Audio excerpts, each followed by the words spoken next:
উৎসব মুখর পরিবেশে সরস্বতী পূজা অনুষ্ঠিত।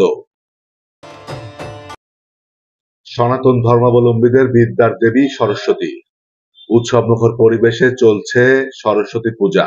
ধন্যবাদ জ্ঞাপন করছি। আমাদের এই পূজা অনুষ্ঠান শুরু হয়ে যাবে। পূজা করলাম আর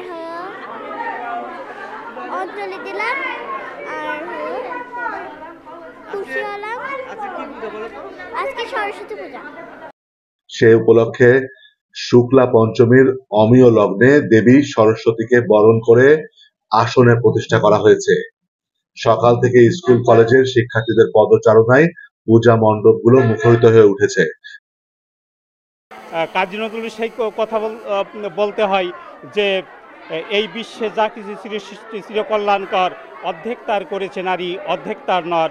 অর্থাৎ আমাদের এই পাড়ার যারা মেয়ে ছেলে আছে, যারা স্কুল তারপরে কলেজ বিশ্ববিদ্যালয়ে পড়ে, সেসব ছাত্রীরাই আজকের এই পূজার উদ্যোগ নিয়েছে। আমাদের মন্দিরে ঘোরাঘুরি করছেন।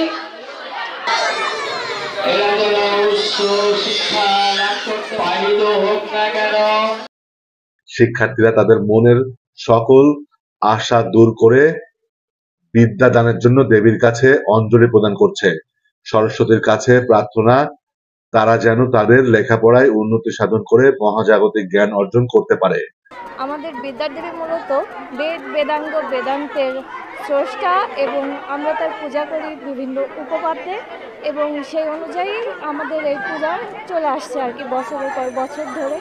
শুধু তাই নয়, আমরা পূজার মাধ্যমে মাকে আহ্বান করি, মাতৃজ্ঞানে পূজা করি, আমাদের ধ্যান জ্ঞান যাতে সে দান করে। এই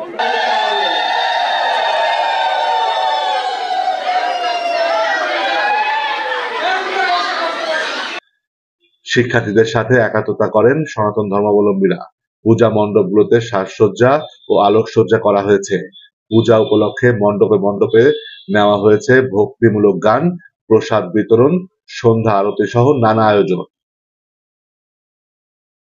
আজকের দিনে আসলে বিশেষভাবে চাওয়া আসলে আমাদের সুশিক্ষা আসলে হচ্ছে না, আমাদের অপসংস্কৃতি এবং অপশিক্ষায় কিন্তু আমাদেরকে সমাজকে বিস্তার করেছে।